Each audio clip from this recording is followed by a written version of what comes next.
بسم اللہ الرحمن الرحیم الحمد للہ رب العالمین الصلاۃ والسلام علی رسول الکریم رب اشرح لی صدری ویسر لی امری واحلل عقدۃ من لسانی یفقہوا قولی۔ السلام علیکم ورحمۃ اللہ وبرکاتہ۔ آئیے قرآن سمجھیے آسان طریقے سے حصہ اول نماز کے ذریعے سے کہ سبق نمبر 11A میں آپ کو خوش آمدید کہتا ہوں۔ اس سبق میں ہم سورہ اخلاص پڑھیں گے، اس کا ترجمہ سیکھیں گے۔ گرامر میں ہم مزید کچھ افعال فعل ماضی کے حساب سے سیکھیں گے، اور آخر میں نقطہ تعلیم ہوگا۔ اس سبق میں ہم 16 نئے الفاظ سیکھیں گے جو کہ قرآن کریم میں تقریباً 2000 بار آئے ہیں۔ الحمدللہ سبق نمبر 11 کے اختتام تک ہم 131 الفاظ سیکھ چکے ہوں گے جو قرآن کریم میں 30,797 بار آئے ہیں۔ 7 ہوم ورک یاد رکھیے: 2 تلاوت کے، 2 پڑھنے کے، 1 ویڈیو سننے کا، 1 اپنے ساتھیوں سے سوال کرنے کا، اور 1 نماز میں مختلف صورتوں کی تلاوت کا۔ یاد رکھیے کہ آپ منتخب ہیں، اللہ تعالیٰ نے قرآن سیکھنے کے لیے آپ کا انتخاب کیا ہے، اس کو نظر انداز مت کیجیے۔ اپنے لیے دعا کریں رب زدنی علما، اور اپنے ساتھیوں کے لیے بھی دعا کریں کہ اے اللہ قرآن کی کلاس میں قرآن سیکھنے میں ہماری مدد فرما۔ پاکٹ بک پہ ہم بہت ایمفیسائز کرتے ہیں، تو پاکٹ بک اپنے پاس رکھیں اور کوشش کریں ہر نماز کے بعد جو اسباق ہم پڑھ چکے ہیں وہاں تک گو تھرو ہوں اس کے اندر سے۔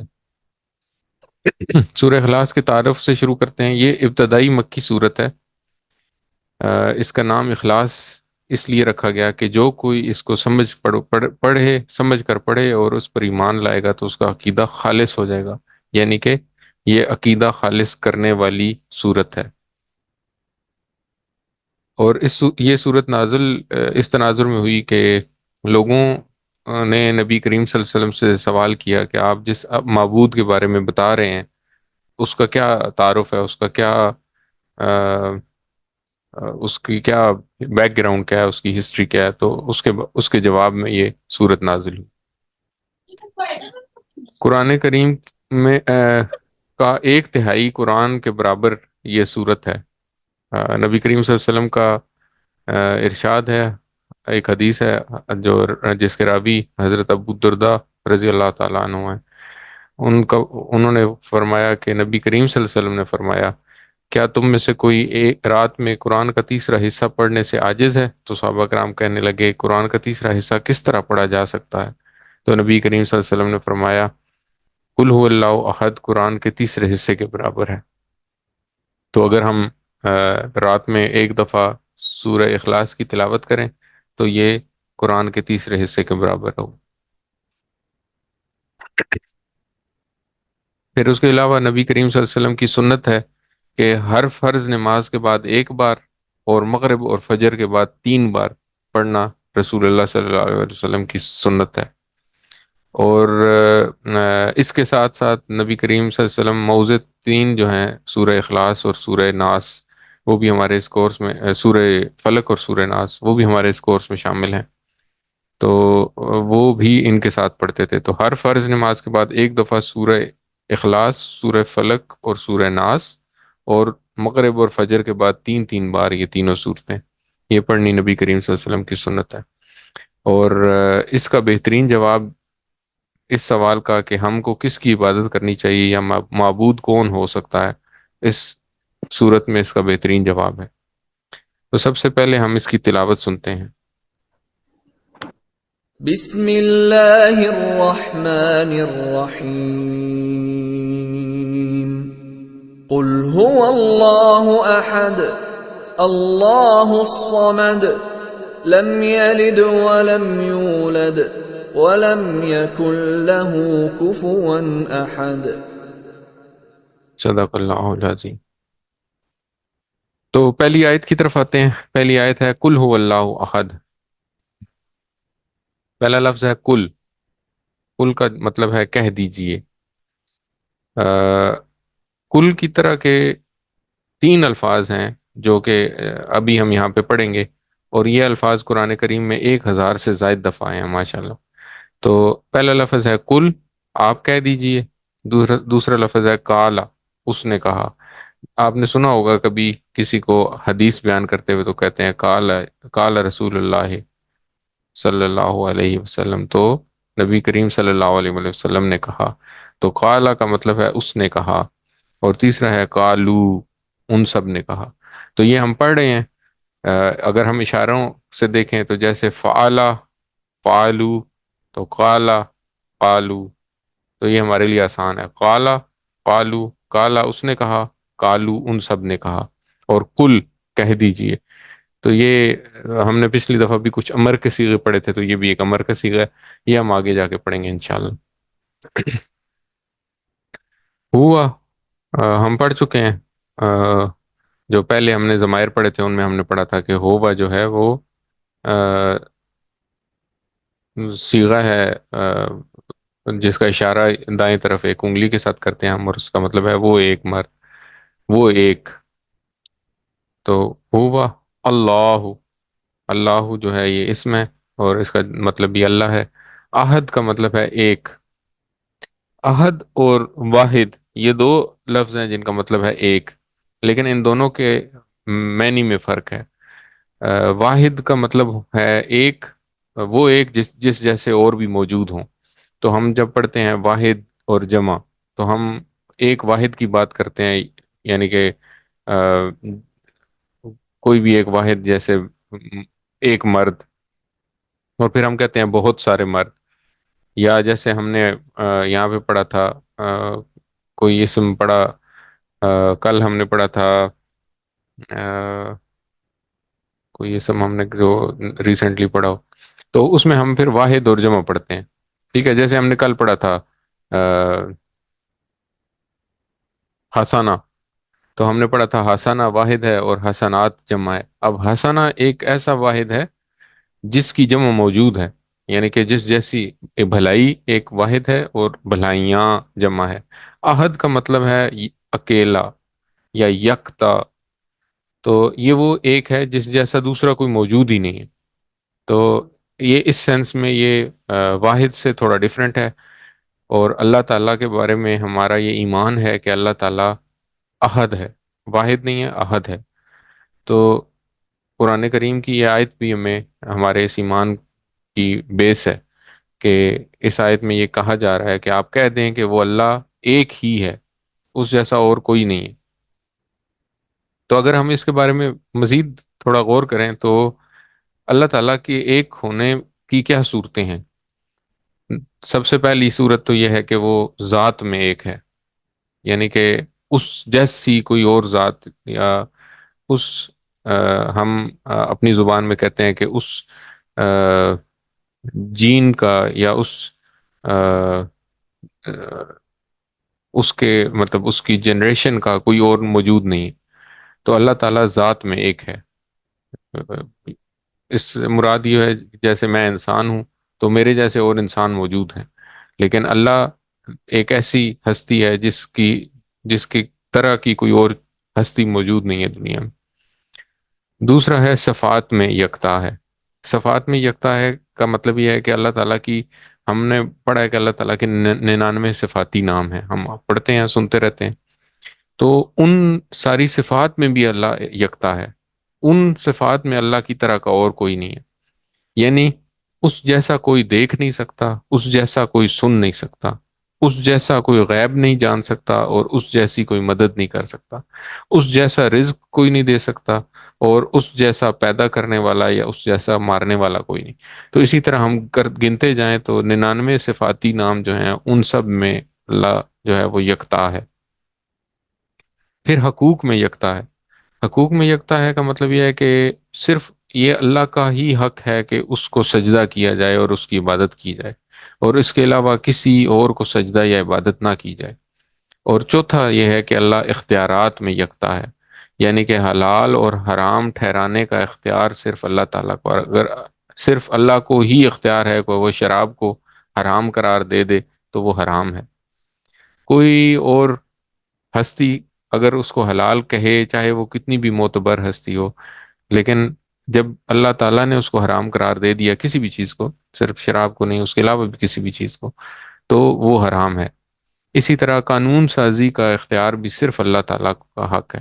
قانون سازی وہی ہوگی جو اللہ تعالیٰ کی اجازت یا اللہ تعالیٰ کی مرضی کے مطابق ہوگی. اگر اس کی مرضی کے خلاف کی جائے گی تو وہ اختیارات میں یکتائی نہیں مان رہے ہیں. تو اس طرح یہ جو چار چیزیں ہیں، ذات میں یکتائی، صفات میں یکتائی، حقوق میں یکتائی، اور اختیارات میں یکتائی، یہ ان چار چیزوں کے مجموعے کا نام جو ہے نا وہ توحید ہے. ٹھیک ہے. تو اس کے بعد ہم پھر ہمیں یہ پڑھ کے کیا دعا کرنی چاہیے؟ ہمیں یہ دعا کرنی چاہیے کہ اللہ مجھے توفیق عطا فرما کہ میں ان ساری چیزوں میں تجھے یکتا مان لوں. اور پھر ہمیں احتساب کرنا چاہیے کہ میں نے کتنی دفعہ اللہ کی یکتائی کے علاوہ اللہ تعالیٰ کے ساتھ کسی اور کو شریک ٹھہرایا. اور پھر ہمیں پلان بنانا چاہیے. یہ شریک ٹھہرانا جو ہے یہ جان بوجھ کے بھی ہو سکتا ہے اور انجانے میں بھی ہو سکتا ہے. تو ہمیں پھر پلان بنانا چاہیے کہ ہم کس طرح نفس اور شیطان کی اطاعت سے نکلنے کا منصوبہ بنائیں. اور یہ جو اس آیت کا سب سے پہلا لفظ ہے کل، کل کا مطلب ہے کہ کہہ دو. کہہ دو کا مطلب یہ ہے کہ ہم نے صرف دل میں نہیں ماننا کہ اللہ ایک ہے یا اللہ یکتا ہے، بلکہ ہم نے یہ بات دوسروں کو بتانی ہے. ان لوگوں کو بتانی ہے جو اللہ کو یکتا نہیں مانتے، جو اللہ کے ساتھ کسی کو شریک ٹھہراتے ہیں. تو ان کو احسن طریقے سے، اچھے طریقے سے یہ بات بتانی ہے کہ اللہ تعالیٰ اپنی ساری صفات میں، اپنی سارے حقوق میں، اپنی ساری عبادات میں اور اپنی ذات میں ایک ہے اور اس کا کوئی شریک نہیں. تو جو لوگ اللہ کا شریک ٹھہراتے ہیں ہمیں ان تک یہ میسج پہنچانا ہے. تو اس تصور اور احساس کے ساتھ اس آیت کو دوبارہ پڑھیے. قل هو اللہ احد، کہہ دیجئے کہ وہ اللہ ایک ہے. آگے ہے جی اللہ الصمد. اللہ تو ہم نے پہلے بھی پڑھ لیا. اللہ الصمد، صمد کہتے ہیں بے نیاز کو. اب بے نیاز سے کیا مراد ہے؟ بے نیاز سے مراد ہے کہ وہ ہستی جس کا کوئی، جو کسی کا محتاج نہیں لیکن سب اس کے محتاج ہیں، یعنی کہ وہ سب سے بے نیاز ہے. اب یہ بے نیازی کس سینس میں ہے؟ یہ بے نیازی اس طرح ہے کہ اسے نیند نہیں آتی، اسے تھکن نہیں ہوتی، اس کو کسی کی ضرورت نہیں اور سب کو اس کی ضرورت ہے.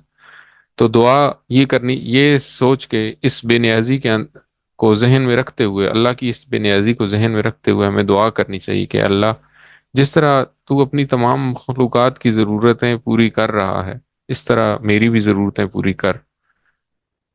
اور جس طرح پہلے میری ضروریات کو پورا کرتا رہا ہے، اس طرح ابھی بھی پوری کر، آئندہ بھی پوری کر. اور پھر یہ تصور کریے، یہ تصور کرتے ہوئے پڑھیے کہ اللہ اس وقت کتنے مخلوقات، اربوں انسان ہیں، بے شمار مخلوقات ہیں، اور ان کی تمام ضروریات کو اللہ پوری کر. تو اس طرح اللہ کی اس عظمت کو ذہن میں رکھتے ہوئے اس آیت کو پڑھیے. اللہ الصمد، اللہ بے نیاز ہے. تیسری آیت ہے جی لم یلد ولم یولد. لم کے بارے میں ہم نے پڑھا تھا کہ اس کا مطلب ہے ڈڈ ناٹ. کل بھی اس کا ذکر آیا تھا، اور پہلے ہم نے چار لفظ پڑھے تھے. ہم نے کہا تھا لا نہیں، ما نہیں. تو اب ہمیں تھوڑا تھوڑا کلیئر ہوتا جا رہا ہے. لا کا مطلب ہے نہیں، لیکن یہ کل ذکر ہوا تھا کہ یہ فعل مضارع میں نہیں کے لیے استعمال ہوتا. ما جو ہے وہ بھی نہیں ہے، لیکن یہ عام طور پہ فعل ماضی میں نہیں لگانے کے لیے استعمال ہوتا. اچھا، لم کا مطلب ہے ڈڈ ناٹ، یعنی کہ نہیں. لم کا مطلب بھی نہیں ہے، لیکن یہ بھی ماضی میں نہیں ہے. اور لن ایک لفظ پڑھا تھا ہم نے، اس کا مطلب ہے ول ناٹ، یعنی کہ نہیں لیکن مستقبل میں نہیں. تو یہ چار لفظ ہم نے یاد رکھنے ہیں: لا، ما، لم، لن. لا، ما، لم، لن. اور ہم نے یہ پڑھا تھا کہ قرآن کریم میں یہ تقریباً 1000 سے زائد بار آئے ہیں یہ چاروں الفاظ. تو لم کے بعد اگلا لفظ ہے یا لد. یا لد کو یاد رکھنے کے لیے ابھی بس صرف اتنا یاد رکھیے کہ جیسے ہم اردو میں ایک لفظ استعمال کرتے ہیں والد، والد، والدہ، والدین. تو یہ بیسیکلی ہے والد اور والدہ سے آپ یاد رکھیں کہ جو کسی کا باپ ہو یا ماں ہو تو اس کے لیے یہ اس طرح کا لفظ استعمال ہوتا ہے لد. تو والد، والدہ، والدین. تو اس سے یہ یاد رکھیں کہ اس میں کسی کو جنا کی بات ہو رہی ہے، یعنی کہ کسی کا والد ہونا یا کسی کی والدہ ہونا کی بات ہو رہی ہے۔ تو اس آیت کے اس ٹکڑے میں اللہ تعالیٰ نے یہ بتایا ہے کہ اس نے کسی کو نہیں جنا، یعنی کہ وہ کسی کا باپ نہیں ہے۔ وا اور لم دوبارہ آ گیا، نہ یولد، یولد کا مطلب ہے کہ وہ جنا گیا۔ اب یالد اور یولد میں کیا فرق ہے؟ یالد بیسیکلی جو جس کو ہم عام زبان میں کہتے ہیں کہ ایکٹیو وائس ہے، یعنی اس نے جنا، اور یولد کا مطلب ہے وہ جنا گیا، یعنی کہ یہ پیسو وائس ہے۔ تو یہ ایکٹیو وائس پیسو وائس ہم انشاءاللہ کیو سی 3 یا کیو سی 4 میں پڑھیں گے، تو اس کے بارے میں اپنے پریشان نہیں ہونا۔ ابھی فی الحال صرف اتنا یاد رکھنا ہے کہ یالد کا مطلب ہے اس نے جنا، اور یولد کا مطلب ہے وہ جنا گیا۔ یالد اس نے جنا، اور یولد وہ جنا گیا۔ تو لم یلد کا مطلب ہوا نہ اس نے کسی کو جنا، و لم یولد کا مطلب ہے اور نہ وہ جنا گیا۔ اچھا، اب اس آیت میں اللہ تعالیٰ کے بارے میں کچھ اور گروہ ہیں جن کی یہود ہو گئے، عیسائی ہو گئے، ان کے عقیدے کی نفی کی جا رہی ہے۔ اس کے علاوہ مشرکوں کا بھی عقیدہ تھا کہ فرشتے اللہ تعالیٰ کی بیٹیاں ہیں، نعوذ باللہ۔ اسی طرح اور بھی کچھ جو ریلیجیس گروپس ہیں، ان کے اللہ تعالیٰ کے بارے میں مختلف عقائد ہیں۔ تو اس آیت میں ان عقائد کی نفی کی گئی ہے کہ نہ اس کی کوئی اولاد ہے اور نہ وہ کسی کی اولاد ہے۔ اب اگر آپ یہ سوچیں کہ اولاد کی ضرورت کیوں پڑتی ہے، اولاد کی ضرورت اس وقت پڑتی ہے کہ جب انسان تھک جاتا ہے تو بچے اس کا دل بہلاتے ہیں، جب انسان بوڑھا ہو جاتا ہے تو بچے اس کا سہارا ہوتے ہیں، جب انسان مر جاتا ہے تو بچے اس کا کام اور نام جاری رکھتے ہیں۔ چونکہ ہم پڑھ چکے ہیں کہ اللہ تعالیٰ ان ساری کمزوریوں سے پاک ہے، تو اس لیے اس کو اولاد کی ضرورت نہیں، نہ وہ تھکتا ہے نہ وہ بوڑھا ہوتا ہے، اور نہ اور اللہ تعالیٰ ہمیشہ قائم و دائم رہے گا، تو اس لیے اللہ کو اولاد کی ضرورت ہی نہیں۔ تو اس پیغام کو ہم نے ان غیر مسلموں تک پہنچانا ہے جو اللہ تعالیٰ کے ساتھ کسی کو اس طرح کا شریک ٹھہراتے ہیں کہ وہ کسی کو اللہ کا بیٹا مانتے ہیں یا کسی کو اللہ کی بیٹی مانتے ہیں۔ تو اس پیغام آیت کو پڑھتے ہوئے ہمیں یہ عہد کرنا ہے کہ ہم یہ پیغام ان لوگوں تک پہنچائیں گے انشاءاللہ۔ تو پھر اس احساس کے ساتھ دوبارہ پڑھتے ہیں، لم یلد ولم یولد، نہ اس نے کسی کو جنا اور نہ وہ جنا گیا۔ ولم یقل لہ کفوا احد، اور نہیں ہے اس کا کوئی ہمسر۔ وا تو ہم پڑھ چکے ہیں، اور لم ہم پڑھ چکے ہیں نہیں، اور یا کن کے بارے میں صرف اتنا یاد رکھیں کہ اس کا مطلب ہے۔ ٹھیک ہے، یہ پھر بعد میں جب ہم پڑھیں گے، یہ بھی ایک بہت انٹرسٹنگ فعل ہے جو کہ قرآن کریم میں بہت زیادہ استعمال ہوا، اور اس کو ہم بہت زیادہ پڑھیں گے۔ کیو سی 2 میں اس کا تعارف ہوگا، اور اس کے بعد پھر یہ آپ کو بار بار آتا رہے گا۔ ولم یکن کا مطلب ہوا اور نہیں ہے، ولم یکن اور نہیں ہے۔ لہو تو ہم پڑھ چکے ہیں، لہو کا مطلب ہے اس کا یا اس کے لیے۔ تو ہم نے مثال پڑھی تھی لا کے لیے، ہم نے مثال پڑھی تھی الحمدللہ، تو وہاں سے ہم نے لی پڑھا تھا، اور لی کے ساتھ پھر ہم نے پڑھا تھا کہ یہ جب ضمائر کے ساتھ ملتا ہے تو یہ لا بن جاتا ہے، اور لہو کا مطلب ہے کہ وہ اس کے لیے، اور نہیں ہے اس کے لیے کفون۔ کفون کا مطلب ہے ہمسر، ہمسر یعنی کہ برابری کا۔ تو آپ نے کبھی سنا ہوگا کہ یہ کہا جاتا ہے کہ بچوں کا رشتہ طے کرتے وقت کف کا خیال رکھا جائے، تو یہ وہی کف ہے، یعنی کہ برابری کا خیال رکھا جائے تو زیادہ چانسز ہوں گے کہ یہ شادی جو ہے یہ چل سکے گی۔ تو یہ کف وہی ہے، ہمسر اس کا مطلب ہے ہمسر یعنی کہ برابری والا۔ عہد کوئی بھی، تو اس کا کوئی برابری والا نہیں ہے۔ اس کا مطلب یہ ہے کہ قرآن کریم کی پہلی آیت میں بھی ہم نے عہد پڑھا، اور دوسری آیت میں بھی ہم نے عہد پڑھا۔ تو پہلی آیت میں پازیٹیو معنی میں ہم نے پڑھا کہ قل هو اللہ احد کہ اللہ صرف ایک ہے، یہ صرف اللہ کے لیے لفظ استعمال ہوا ہے یہاں پہ۔ اور نیچے ہم نے پڑھا کہ کوئی اور اس کی برابری والا نہیں ہے، یعنی کہ کوئی بھی اس کے ساتھ برابری کرنے والا نہیں ہے اس کائنات میں۔ تو اس کے بعد اس کو سوچئے کہ اللہ کی عظمت کو ذہن میں رکھیں، سوچیں کہ اللہ کی عظمت ایسی ہے کہ دور دور تک بھی اللہ کی عظمت کی برابری کرنے والا کوئی نہیں ہے۔ کن چار چیزوں میں؟ وہی چار چیزیں جو ہم نے پہلے پڑھی تھی۔ نہ ذات میں اللہ کی برابری کرنے والا کوئی ہے، نہ صفات میں اللہ کی برابری کرنے والا کوئی ہے، نہ حقوق میں اللہ کی برابری کرنے والا کوئی ہے، اور نہ اختیارات میں اللہ کی برابری کرنے والا کوئی ہے۔ اور اس کے بعد سوچئے، اس کے بعد احتساب کیجئے، بلکہ پہلے دعا کرتے ہیں، ہم دعا کریے کہ اے اللہ تو میرے لیے کافی ہو جا، یعنی میری حفاظت کر اور میری ضرورتوں کو پورا کر۔ اور پھر سوچئے کہ کیا میرے ذہن میں کوئی اور ہے جس سے میں ڈرتا ہوں، یا کسی سے امید رکھتا ہوں، یا کسی اور کو طاقتور سمجھتا ہوں۔ اور پھر احتساب کیجئے کہ اگر ایسا کوئی ہے، پلان بنائیے کہ اگر ایسا کوئی ہے تو آئندہ میں کسی اور سے نہیں ڈروں گا، کسی اور سے نہیں امید رکھوں گا، میں صرف اللہ سے ڈروں گا اور اللہ سے ہی امید رکھوں گا۔ تو اس تصور اور احساس کے ساتھ یہ پڑھیے، وَلَمْ يَقُلْ لَهُ كُفُوًا أَحَدٌ، اور نہیں ہے اس کا ہمسر کوئی۔ ایک صحابی اس سورت کو ہر رکعت میں پڑھتے تھے، تو نبی سے کریم صلی اللہ علیہ وسلم نے سوال کیا کہ اس کی کیا وجہ ہے کہ تم سورہ اخلاص ہر رکعت میں پڑھتے ہو؟ تو ان صحابی نے فرمایا کہ مجھے اس سورت سے بہت محبت ہے۔ نبی کریم صلی اللہ علیہ وسلم نے فرمایا کہ اس سورت سے تمہاری محبت نے تمہیں جنت میں داخل کر دیا۔ ماشاءاللہ، اللہ تعالی ہمیں بھی اس سورت سے محبت نصیب فرمائے۔ اگر ہمیں اس سورت سے محبت ہو جائے تو ہم بھی، ہو سکتا ہے ہمیں بھی اس سورت سے محبت جو ہے وہ جنت میں داخل کروا دے۔ تو محبت کیسے ہوگی؟ محبت ہوگی احساس کے ساتھ۔ جب ہم احساس کے ساتھ پڑھیں گے تو پھر تصور اور احساس کے ساتھ جب پڑھیں گے تو پھر ہمیں اس صورت سے بھی محبت ہوگی۔ وہ کیسے ہوگی؟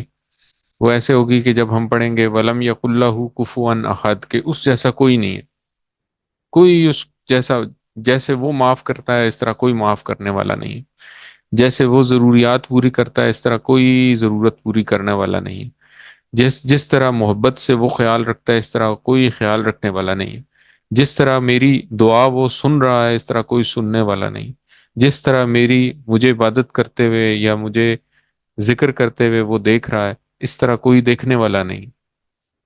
تو جب ہم اللہ کے 99 ناموں میں ہر نام کے ساتھ یہ پڑھیں گے کہ یہ سورت پڑھتے ہوئے اس احساس کے ساتھ پڑھیں گے کہ اس ہر صفت میں اس جیسا کوئی نہیں، اس جیسا کوئی سمیع نہیں، اس جیسا کوئی بصیر نہیں، اس جیسا کوئی رازق نہیں، اس جیسا کوئی معاف کرنے والا نہیں، نہ ہے، نہ تھا اور نہ ہوگا، تو پھر اس سے محبت پیدا ہوگی اور پھر ہمیں اس صورت سے بھی محبت پیدا ہوگی۔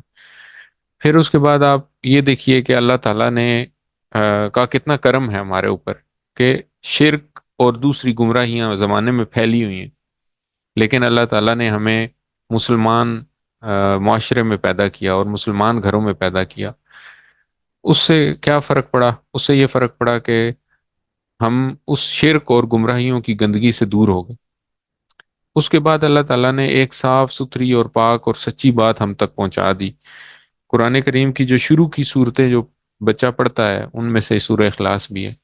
تو کتنے شروع میں، عمر کے کتنے شروع کے حصے میں ہمارے تک یہ بات پہنچا دی کہ اس کائنات کا مالک کون ہے، وہ کیسا ہے اور ہم سے کیا چاہتا ہے۔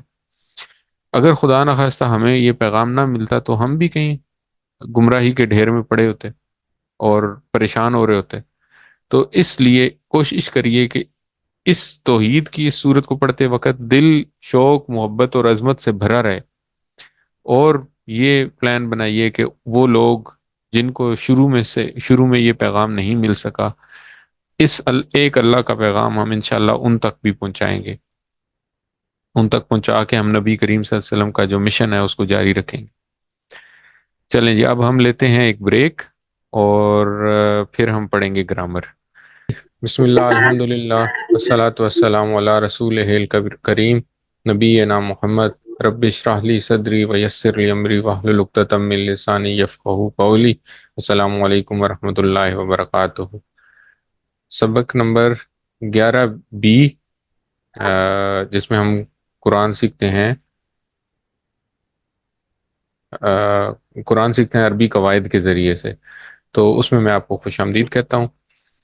آج کے سبق میں ہم فعل ماضی کو جاری رکھیں گے اور 4 مزید افعال کے فعل ماضی کی گردان کریں گے انشاءاللہ.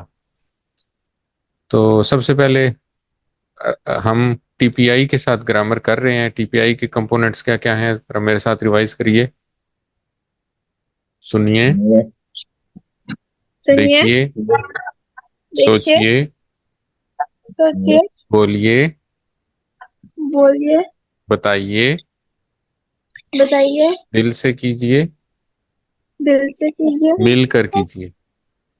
مل کر نہیں کر رہے ہم لوگ، بس باقی سب کچھ کر رہے ہیں، مل کر نہیں کر رہے. تو تھوڑی سی جان لڑائیں، مل کر کرنے کی بھی ضرورت ہے. چلیں، ہم پڑھ چکے ہیں کہ الفاظ کی 3 قسمیں ہیں. کون بتائے گا الفاظ کی کون کون سی قسمیں ہیں؟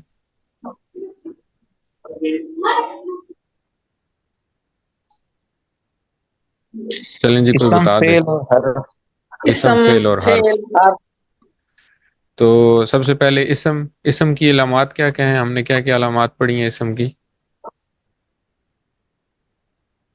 اسم دو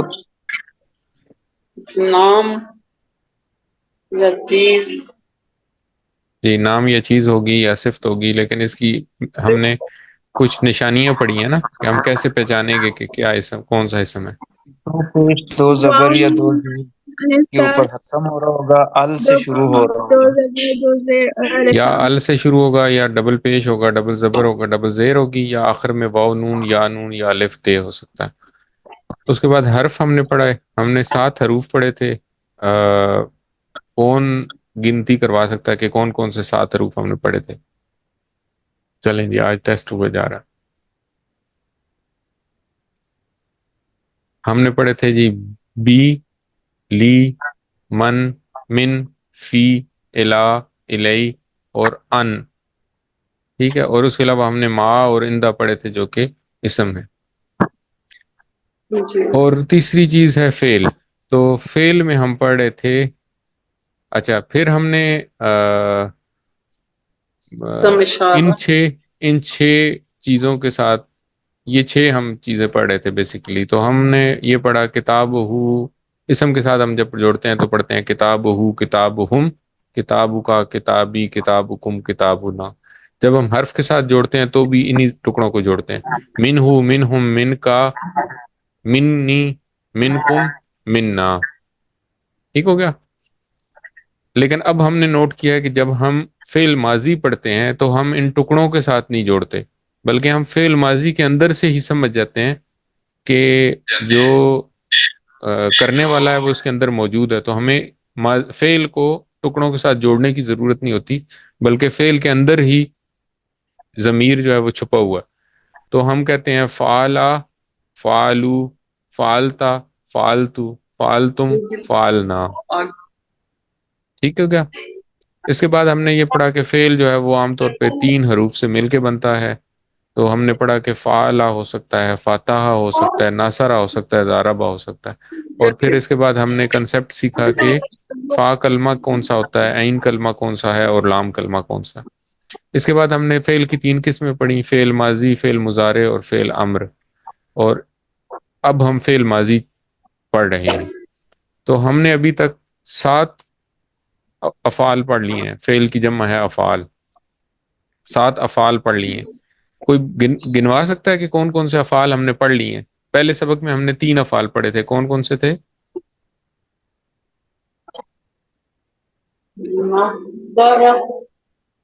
نہیں، پہلے سبق میں، پہلے سبق میں ہم نے پڑھا تھا فعلا، فاتحہ اور جعلا. فعلا کا مطلب تھا اس نے کیا، فاتحہ کا مطلب ہے اس نے کھولا، جعلا کا مطلب ہے اس نے بنایا. ٹھیک ہو گیا. دوسرے سبق میں ہم نے 4 مزید پڑھے تھے، کون کون سے ہیں کوئی بتائے گا؟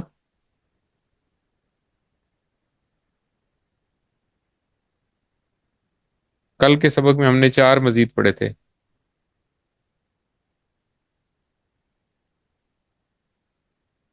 کوئی تو بتا دو بھائیو بہنوں۔ تو 4 ہم نے مزید پڑھے تھے، ایک ناصارہ، خالاکا، ذاکرہ اور آبادہ۔ تو یہ 4 ہم نے کل کے سبق میں پڑھے تھے، تو اس طرح ٹوٹل 7 ہم پڑھ چکے ہیں۔ آج ہم نے 4 مزید پڑھنے ہیں۔ اچھا، اس کے بعد ہم نے یہ پڑھا کہ فعلا، یہ ہم نے سانچہ پڑھا تھا، بیسکلی یہ بیسک سانچہ ہے، فعلا، فعلو، فعلتا، فعلتو، فعلتم، فعلنا، ٹھیک ہے۔ جی پھر ہم نے کچھ بول چال کی پریکٹس کی، اور اس کے بعد ہم نے کچھ نئے الفاظ لگائے۔ ہم نے یہ پڑھا کہ ڈبل پیش کے ساتھ اصل حالت ہوتی ہے، اور ڈبل زبر کے ساتھ جب ہو تو وہ اس نون کے طور پہ آتا ہے جس کے اوپر اس کام کا اثر پڑ رہا ہو۔ اور پھر ہم نے اس فعل کو بھی، ڈبل زبر والے فعل کو بھی جملوں میں استعمال کر کے دیکھا۔ آج ہم 4 مزید افعال پڑھیں گے، تو ان میں سے 2 افعال تو ہم کلاس میں پڑھیں گے اور 2 ہمارا ہوم ورک ہے۔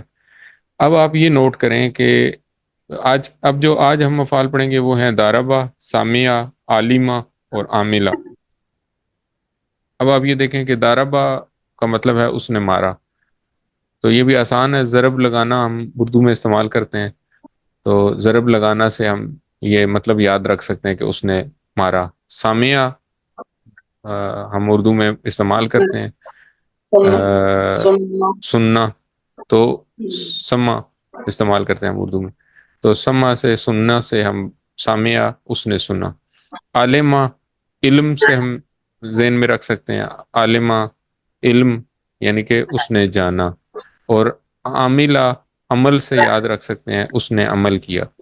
تو عربی آسان ہے، اردو سمجھنے والوں کے لیے تو بہت آسان ہے الحمدللہ۔ تو اب ہم اس میں ایک جو نوٹ کرنے والی چیز ہے وہ یہ ہے کہ ابھی تک جتنے افعال ہم نے پڑھے تھے انکلوڈنگ داربا، تو ان ساروں میں تینوں حروف کے اوپر زبر تھی، لیکن آخری جو 3 افعال آج ہم پڑھیں گے ان میں جو دوسرا لفظ ہے اس کے نیچے زیر ہے۔ تو اس کی کوئی خاص وجہ نہیں ہے، زبر بھی ہو سکتی ہے، زیر بھی ہو سکتی ہے، لیکن یہ ہم پیٹرنز پڑھیں گے۔ تو ابھی تو صرف ہم اس کو اسی طرح ذہن میں رکھتے ہیں کہ سامعہ، عالمہ اور عاملہ جو ہے نا، یہ تک ایک قسم کے ہیں، ایک جیسے لگ رہے ہیں ہمیں۔ باقی سارے افعال ہمیں ایک جیسے لگ رہے تھے کیونکہ ان سب کے اوپر زبر ہے، اور یہ 3 افعال ہمیں ایک طرح کے لگ رہے ہیں، سامعہ، عالمہ اور عاملہ، کیونکہ ان میں درمیان والے لفظ پہ یعنی کہ عین کلمہ پہ زیر ہے۔ تو سامعہ، عالمہ، عاملہ یہ ایک کیٹیگری کے لگ رہے ہیں ہمیں۔ تو آگے ہم اس کو مزید پڑھیں گے انشاءاللہ۔ تو داربا سے ہم جب ٹیبل بنائیں گے تو کیسے بنے گا؟ تو یہ بنے گا داربا اس نے مارا، داربو ان سب نے مارا، دربتا آپ نے مارا، دربتو میں نے مارا، درب تم آپ سب نے مارا، دربنا ہم سب نے مارا۔ تو اشاروں کے ساتھ اردو ترجمے کے ساتھ میرے ساتھ پڑھیے، داربا اس نے مارا، اس نے مارا، داربا اس نے مارا، داربو ان سب نے مارا، سب نے مارا، سب نے مارا، دربتا آپ نے مارا، ضرب مارا، دربتا آپ نے مارا، دربتو میں نے مارا، ضرب نے مارا، میں نے مارا، درب تم آپ سب نے مارا، مارا، دربتم آپ سب نے آپ مارا، سب نے دربنا ہم سب نے مارا۔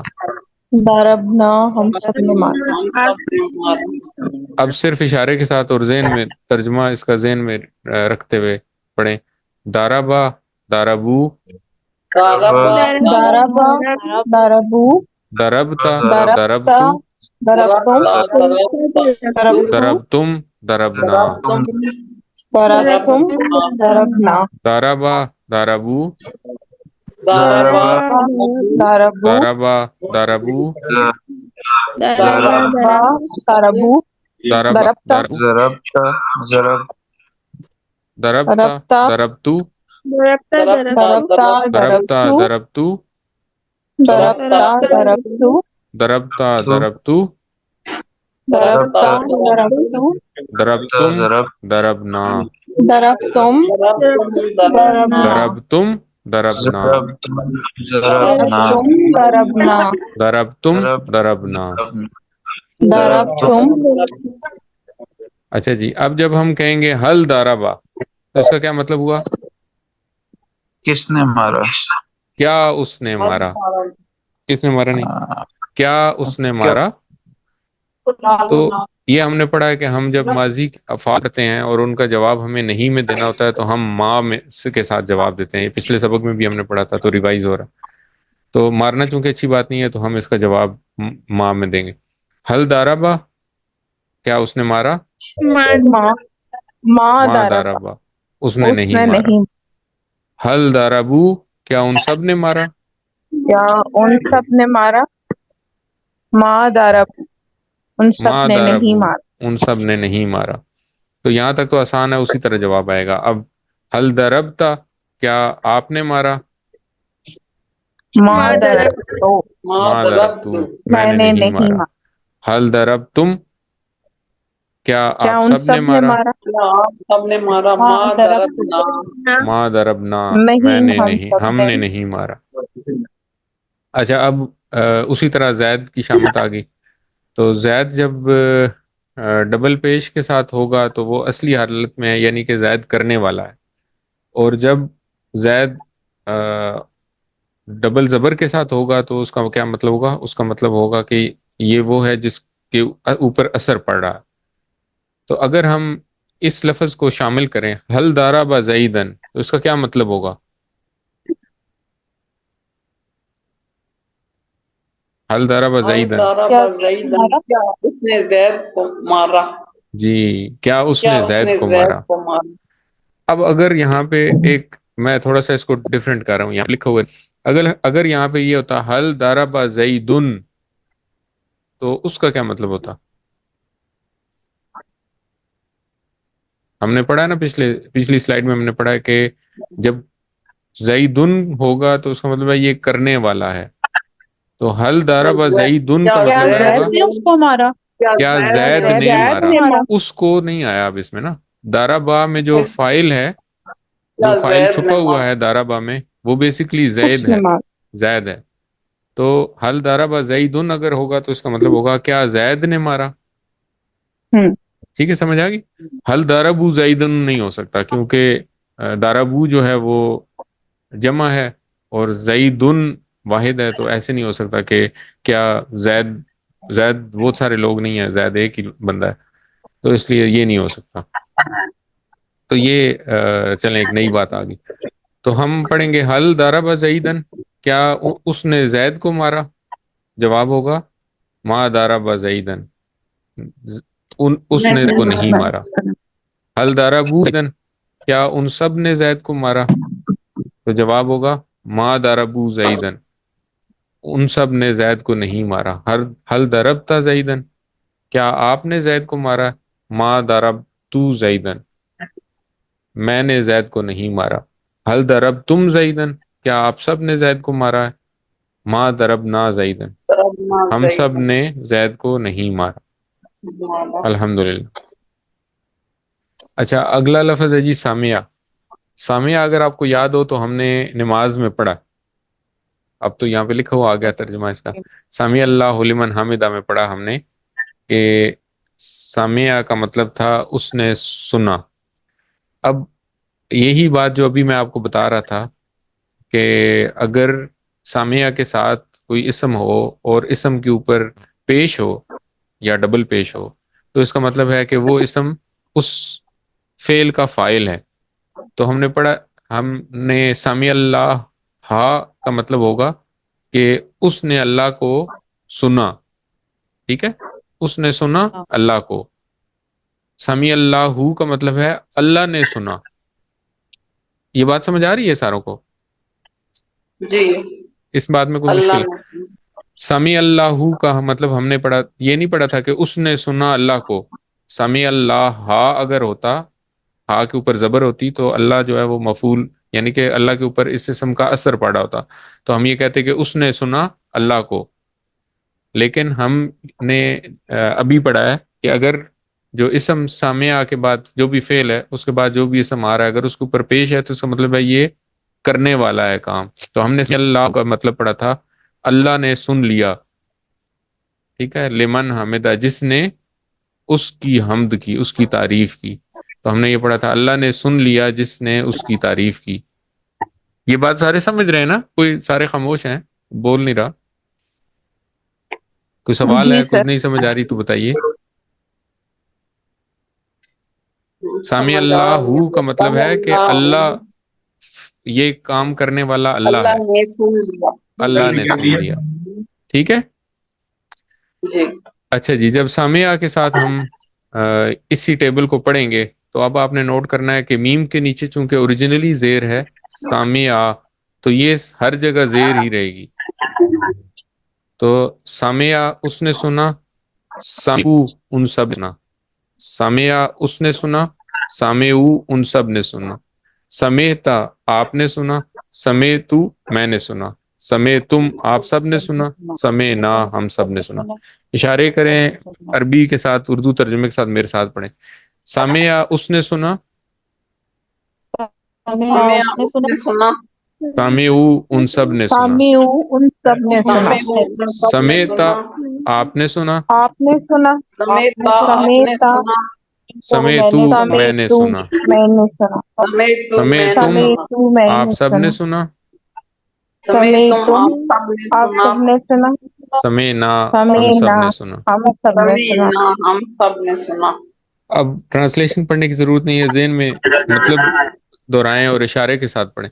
سامعہ سامعو, سمیع سامعہ سمیع, سامعو, سامعہ سامعو, سامعہ سامعو, سمیع سامعہ سامعہ سمیع, سامعو, سامعو, سمیع سامعہ سمیتا سامعو, سمیتو, سمیتا سمیع, سمیتو, سمیتا سمیتو, سمیتا سمیتو, سمیت سمیتا سمیتو, سمیتو سمیتم سمینا, سمینا, سمیتم سمیتم سمینا, سمینا, سمیتم سمینا. سمیتم سمینا. الحمدللہ. تو اب ہم اس کو بول چال میں استعمال کریں گے تو ہم کہیں گے حل سامعہ, مطلب کیا ہوا, کیا اس نے سنا. کیا اس نے سنا, تو جواب کیا ہوگا, نعم نام نعم سمیع. سامعہ, سامعہ, جی جی ہاں ہاں اس نے اس نے سنا. سنا. حل سامعو, کیا ان سب نے سنا. ہر سامعو, کیا ان سب نے نام سنا. نام سمیع. نعم سامعو, سامعو, جی ہاں ان سب نے سنا. حل سمیتا, کیا آپ نے سنا. نام نام سمیت. نعم سمیتو, جی سمیتو, ہاں میں جی نے ہاں سنا. میں نے سنا. حل سمیتم, کیا آپ سب نے سنا. نام نام سمینا. سمینا, جی نام ہاں سمین, ہم سب نے سنا. جی ہاں ہم سب جی نے ہاں سنا. ہم سب نے تو اب سنا. اچھی چیز کیا ہے سننے. اچھا اب یہاں پہ ہوتا حل سمیع اللہ, تو اس کا کیا مطلب ہوتا. کیا اللہ نے سنا. کیا کیا اللہ اللہ نے نے سنا. سنا. نے اللہ ماشاء کو اللہ سنا. ماشاء اللہ, نعم سمیع اللہ, جی ہاں اللہ نے سن لیا. تو اللہ تعالیٰ تو سن ہی رہا ہے. اب ہم القرآن اگر کہیں گے تو یہ اصلی حالت ہوگی القرآن. القرآن کہیں گے تو یہ اس کا فاعل مفعول کی حالت ہوگی, یعنی کہ جس کے اوپر اس کام کا اثر پڑ رہا ہے. تو اب کوئی مجھے بتا سکتا ہے کہ یہاں پہ القرآن کیوں لکھا ہوا ہے. زیدن تھا, زیدن تھا, یہاں پہ نو اور نا ہے, تو اس کی کیا وجہ ہے. اس کی وجہ اور قرآن پہ اثر پڑا ہے, قرآن کو سنا. نہیں, سوال یہ ہے کہ جیسے قرآن یا قرآن کیوں نہیں ہے.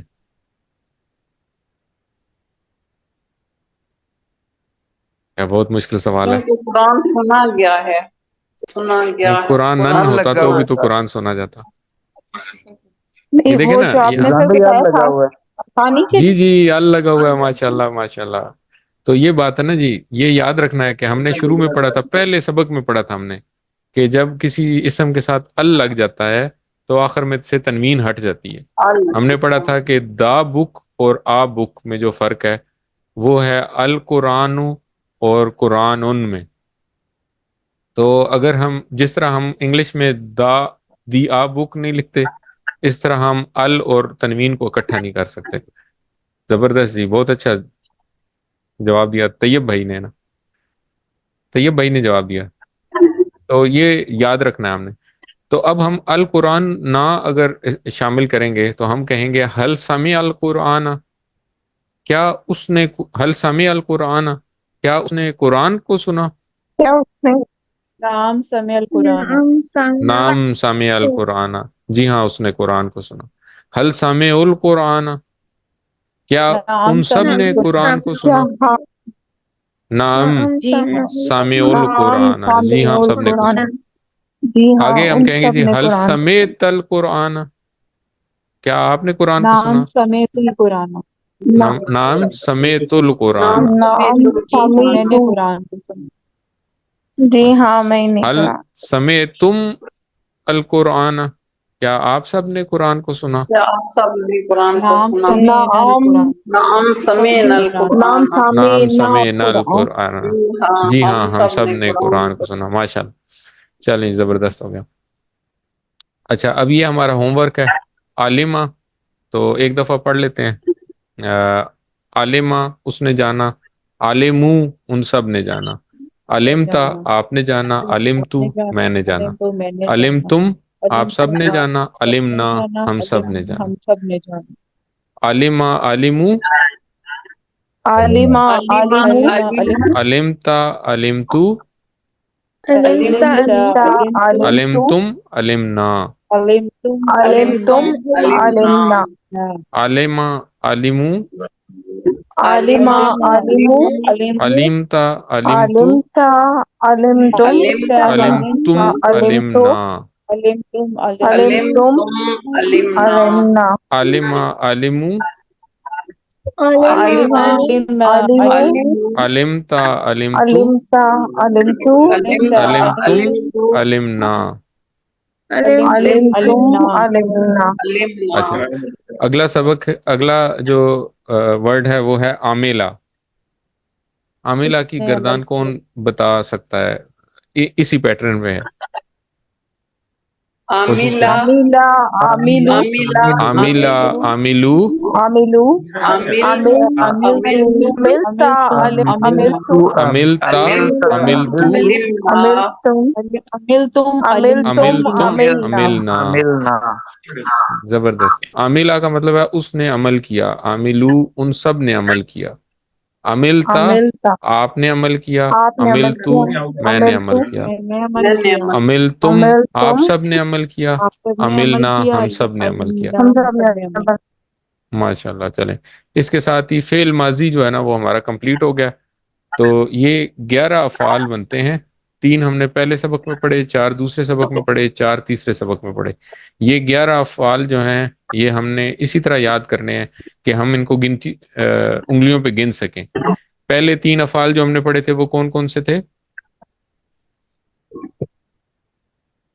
فعلا،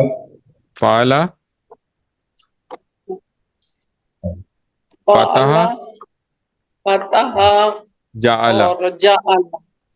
فعلا فتح جعل، جی. فعلا فتح جعل. فعل جعل. فعلا تو فعلا فعلا تو سانچا ہے نا فتح، جی، یہ یاد رکھیے. فتح فعل فعلا تو سانچا ہے. فعلا فتح، فتح ہم نے پڑھا تھا اس نے کھولا، اور جعل اس نے بنایا. تو ہم نے جعل کی مثال بھی پڑھی تھی، جعل سازی. اور یہ فاتحہ سورہ فاتحہ سے یاد رکھیں. فاتحہ پہلی سورت ہے جو اس نے سورہ کھولا. فاتحہ، وہ بھی فاتحہ اس کا بھی جو فتح ورڈ ہے وہ مطلب اس وہیں سے آیا ہے، فاتحہ جعل. سے. تو قرآن کو کھولنے والی سورت جو ہے نا وہ سورہ فاتحہ ہے، تو اس لیے اس کا نام سورہ فاتحہ ہے. وہ فعلا فاتحہ جعل، یہ 3 یاد رکھیں. اگلے 4 جو جی. ہیں وہ یاد رکھنے کے لیے ایک نمونک بھی ہے. نمونک یہ ہے کہ ذکر کرے گا بندہ، ذاکرہ آبادہ. کیا میں نے ذکر بتایا؟ آبدا، نصر ذاکرہ اللہ. آبادہ، ذکر کرے گا بندہ. ذکر کرے گا ذکر بندہ، کرے گا بندہ. آبدا، نہیں، ذاکرہ آبادہ ذکر ذکر آبدا، کرے گا بندہ، ذاکرہ آبادہ. آبدا، مدد کرے گا ذکر خالق، عبدا ذکر نصر ناصرہ خالہ عبدا کا، ٹھیک ہے۔ خلق اگلے چار جو ہیں وہ تو اس طرح یاد کر سکتے ہیں آپ۔ ذکر کرے گا بندہ، مدد کرے گا خالق، ذاکرہ عبدا عبدہ ناصرہ خالہ کا، نصر خلق ذکر عبدا نصر نصر خلق خلق ٹھیک ہے۔ اس کے بعد آج کے جو چار تھے ان میں سے ایک ہے دارابا، ضرب مارنا اور باقی جو مارنا تین ہیں وہ باقی سب سے ڈیفرنٹ ہیں، تو وہ یاد رکھنا اس حساب سے آپ یاد رکھ سکتے ہیں۔ سامیہ، عالمہ اور عاملہ۔ عالمہ اور عاملہ چونکہ ملتے جلتے ہیں، وہ آپ اس کا عالمہ ٹیبل جب عملہ تیزی سے یاد کریں گے تو آپ کنفیوز بھی ہوں گے ان میں کہ میم پہلے ہے یا لام پہلے ہے۔ تو یہ دونوں اس طرح آپ یاد رکھیں گے، عالمہ عاملہ اور سامیہ اس طرح کے، یہ باقی سب سے ڈیفرنٹ ہے، تو یہ ان کا وہ ہے گروپ لیڈر ہے، تو سامیہ عالمہ عاملہ۔ تو اس طرح یہ 11 افعال جو ہے نا، یہ ہم نے اسی طرح یاد کرنے ہیں انشاءاللہ۔ چلیں جی، سبق ختم ہوا آج کا۔ نقطہ تعلیم، چوتھا ہوم ورک کتاب سے پڑھیے۔ تو ہم جانتے ہیں کہ نبی کریم صلی اللہ علیہ وسلم کو قرآن کا معلم بنایا گیا، اللہ تعالیٰ نے نبی کریم صلی اللہ علیہ وسلم کو قرآن کا معلم بنایا، تو کیا ہم یہ نہیں چاہتے کہ ہم ان کے اسٹوڈنٹ بنیں؟ بالکل چاہتے ہیں۔ کیسے بنیں گے؟ تو اس بارے میں ایک حدیث ہے کہ ابو دردہ رضی اللہ تعالیٰ عنہ سے روایت ہے کہ وہ کہتے ہیں کہ میں نے رسول اللہ صلی اللہ علیہ وسلم کو کہتے ہوئے سنا کہ آپ نے فرمایا، جو شخص علم کی تلاش میں نکلتا ہے اللہ اس کے لیے جنت کا راستہ آسان کر دیتے ہیں، اور فرشتے علم حاصل کرنے والے کے لیے اپنے پر بچھا دیتے ہیں اس کام کی خوشی میں جو وہ کر رہا ہوتا ہے۔ سبحان اللہ۔ تو اس لیے یہ سوچ کے کہ اگر ہم علم حاصل کرنے کی کوشش کریں گے تو اللہ تعالیٰ ہمارے لیے جنت کا راستہ آسان کر دیں گے، اور اللہ کے فرشتے جو ہیں وہ ہمارے لیے اپنے پر بچھائیں گے۔ تو یہ سوچ کے اس کورس کی کتاب کے لیے روزانہ کم سے کم 10 منٹ نکالیں۔ نبی کریم صلی اللہ علیہ وسلم نے کہا، تم میں سے بہترین وہ ہے جو قرآن سیکھے اور دوسروں کو سکھائے۔ تو ہم اس وقت کیا کر رہے ہیں؟ ہم یہی کر رہے ہیں، ہم قرآن سیکھنے اور سکھانے کی کوشش کر رہے ہیں الحمدللہ۔ تو اس لیے چوتھا ہوم ورک کیا ہے؟ اس کورس کی کتاب کا روزانہ 10 منٹ مطالعہ کرنا، اور پھر یہ دعا کرنا کہ اے اللہ ہمیں بہترین لوگوں میں شامل کر دے، آمین۔ تو اس سبق کے اختتام پہ الحمدللہ ہم نے 131 الفاظ سیکھ لیے ہیں جو قرآن کریم میں 30,797 بار آئے ہیں۔ قرآن کریم میں ٹوٹل 4,500 الفاظ ہیں جو کہ تقریباً 78,000 بار آئے ہیں۔ 7 ہوم ورک یاد رکھیے، 2 تلاوت کے، 2 پڑھنے کے، اس کے علاوہ ایک اس کورس کا ویڈیو یا لفظی ترجمہ یا قواعد کا MP3 کا سننے کا، اپنے ساتھیوں سے کورس کی باتیں کرنے کا، اور 7واں نماز میں مختلف صورتوں کی تلاوت کا۔ یاد رکھیے کہ آپ منتخب میں اس انتخاب کو نظر انداز مت کیجیے۔ اپنے لیے دعا کریں، رب زدنی علما، اور اپنے ساتھیوں کے لیے دعا کریں، اے اللہ قرآن کی کلاس سیکھنے میں ہماری مدد فرما، آمین۔ اور پاکٹ بک کو سامنے رکھیں، اپنی کتاب کو پڑھتے رہیں، انشاءاللہ ٹیچر بنیں۔ اس سبق میں جو کچھ سیکھا آپ نے وہ اوروں کو سکھائیں۔ یہ 11 افعال آپ اپنے ارد گرد جتنے لوگ ہیں ان کو سکھانے کی کوشش کریں، تو اس کا فائدہ کیا ہوگا کہ آپ ریپیٹ کریں گے بار بار۔ جب آپ ریپیٹ کریں گے تو آپ خود اچھا سیکھیں گے، اور پھر بعد میں انشاءاللہ ہم سارے ٹیچر بھی بنیں گے۔ تو اللہ تعالیٰ سے دعا ہے کہ وہ ہمیں قرآن کو پڑھنے، سمجھنے، غور کرنے، عمل کرنے، یاد کرنے اور پھیلانے کی توفیق عطا فرمائے۔ سبحانک اللہم و بحمدک، نشہد ان لا الہ الا انت، نستغفرک و نتوب الیک۔ السلام علیکم ورحمۃ اللہ وبرکاتہ۔